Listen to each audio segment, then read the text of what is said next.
Hi, I'm Marc Taddei, the music director of Orchestra Wellington, and I'd like to welcome you to our 2018 season launch. We call it Great and Noble, and the reason why we call it Great and Noble is because we're featuring a symphonic cycle of Antoni Dvorak. And when Dvorak was composing his Ninth Symphony, entitled From the New World, a lot of composers in America asked him for advice as to where they could find inspiration for their own composition. And Dvorak, because he was such a totally Czech composer and always looked to his culture for inspiration, told the Americans that they should look to inspiration from their own culture, particularly the spirituals of African Americans. In fact, he called this music a great and noble music, much to the consternation of many older composers in the country at the time. So, Dvorak, he is pretty much everyone's favorite composer. His tunes are amazing. In a way, it's kind of, to paraphrase the great Alex Ross, a radical simplicity. This music is so incredibly approachable and tuneful, and yet the way it's constructed offers incredible depth, a significant amount of complexity in what on the surface seems just like beautiful musical moments. So I can't think of a better composer than Dvorak to put that moniker of great and noble. We begin the first concert on the 9th of June, and we call it Golden City because that is what Prague is known as.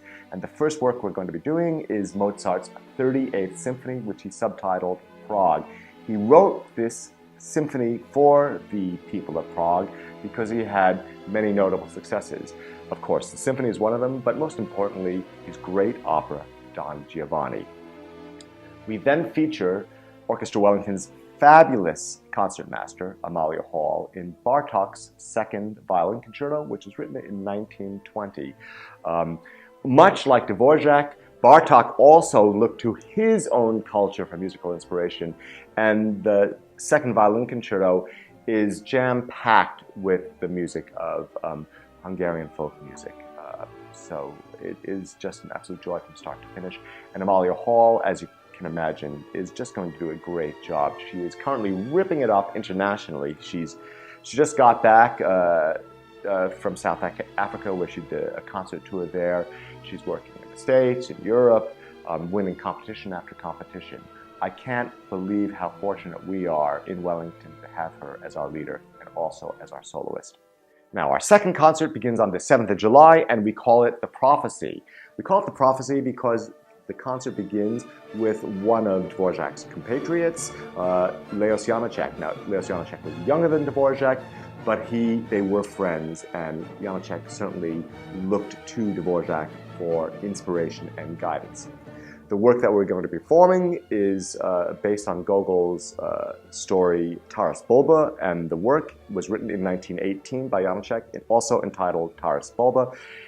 It deals with familial relationship, a father and sons, and has a prophecy in it, hence our name.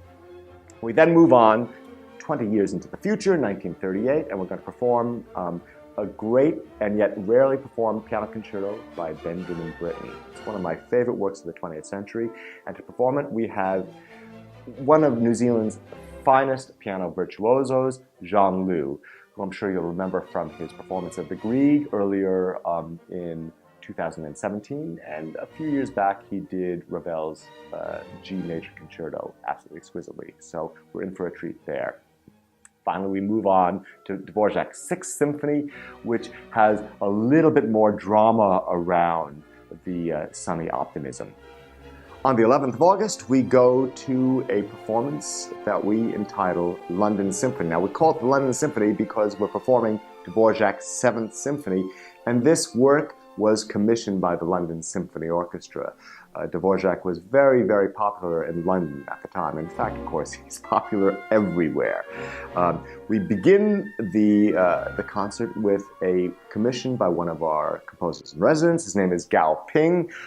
He was for many years the piano teacher and also the composition teacher at the University of Canterbury. He is also now teaching at the Central Conservatory in Beijing. and his music straddles different cultures effortlessly. He's going to perform a work, we're going to perform a work of his entitled Wild Cherry Tree. It's a vocal symphony which uses a countertenor and a bass baritone. Now, the countertenor is named Zhao Ma, and if you've not heard Zhao Ma sing, it is just an absolutely extraordinary experience. The man is an incredible virtuoso, and what comes out of his mouth has to be simply heard to be believed. Bass baritone is Roger Wilson, one of our stalwart friends who has sung with Orchestra Wellington for many, many years. The concerto proper is Mozart's Piano Concerto K449, and as per normal, we are featuring our very, very dear friend Michael Houston to perform this magnificent work. On the 27th of October, we present a concert which we entitled The River. Now, we call it The River because the concert opens with a work by Dvorak's compatriot, Smetana, and it's entitled The Moldau. Now, the Moldau is a river that runs through the Czech Republic and through Prague. Now, like Dvorak, Smetana was very much a nationalist composer. He looked also to his culture for inspiration, but he also was determined to create a school of nationalist composition. And you know, it's interesting, there's a link not only in this season between this, with this idea of composers looking to their homeland for inspiration, but in fact, this season, the 2018 season, actually harkens back to, for instance, our Tchaikovsky series, or even our 2017 season with the 3 Stravinsky ballets. All of these works, the works by Tchaikovsky and the Russian composers that we featured in the Tchaikovsky series, and also the 2017 Impresario, especially the Stravinsky ballets, all of these composers look to their homeland for inspiration. So The Rite of Spring, Petrushka, Firebird, jam-packed with actual folk music from Russia. And that's what you're seeing happening here, the birth of yet another national style. Now, after the Moldau, I am absolutely thrilled to present the young German virtuoso pianist, Christopher Park, who's also an artistic partner of Amalia Hall, and I think if we ask nicely enough, they will play some music for us in different venues. And Christopher, will be doing Bartók's first piano concerto, which was written in 1926. Christopher, once again, is an extraordinary virtuoso. In fact, he was just recently performing with the Munich Philharmonic and Christoph Eschenbach.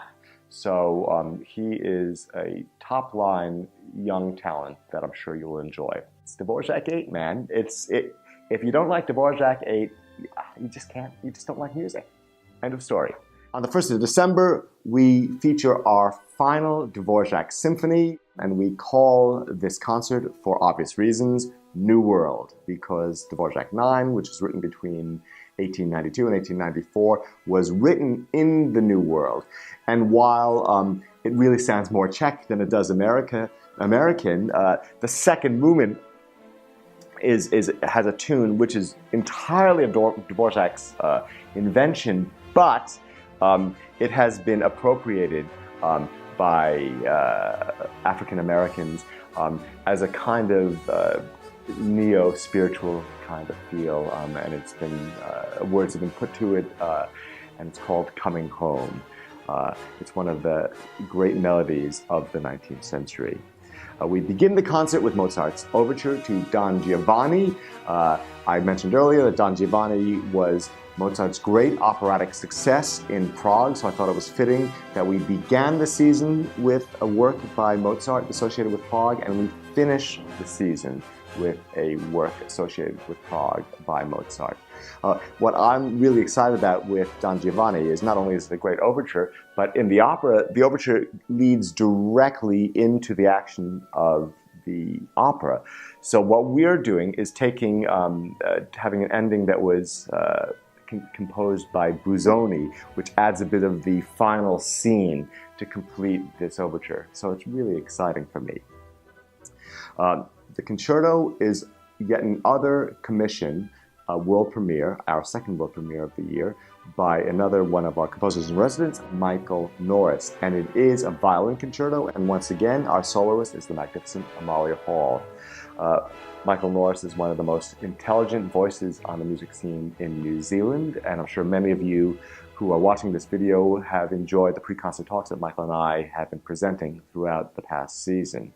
So that is the cycle of Dvorak symphonies. But we also have a gala concert, and this happens on the 8th of September, and it is a rare performance of Verdi's magnificent Requiem with an all-star cast of soloists, including Antoinette Halloran, who of course has been featured with Opera New Zealand many, many times in the past, Deborah Humble, who I'm sure many of you will remember from her extraordinary performance of the Wesendonck Lieder by Wagner. We then have the Australian tenor virtuoso Diego Torre and our dear friend James Clayton to sing the bass part.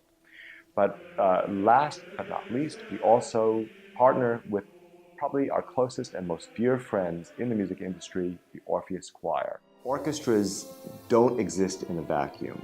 Orchestras can't just perform music in an empty hall. There has to be a sense of relationship between the musicians, the composer, and most importantly, the audience. And the secret to the success of Orchestra Wellington has, I suppose, something to do with our program, something to do with the wonderful quality of the orchestra, but it has mainly to do with you, the audience. The support that you give us is humbling to me, and it is the ingredient that is making what's happening currently with our orchestral numbers so very, very special. So thank you very, very much, and I hope that Great and Noble, our 2018 season, finds favor with you. Buy a lot of tickets and tell your friends. Thank you so much. Bye-bye.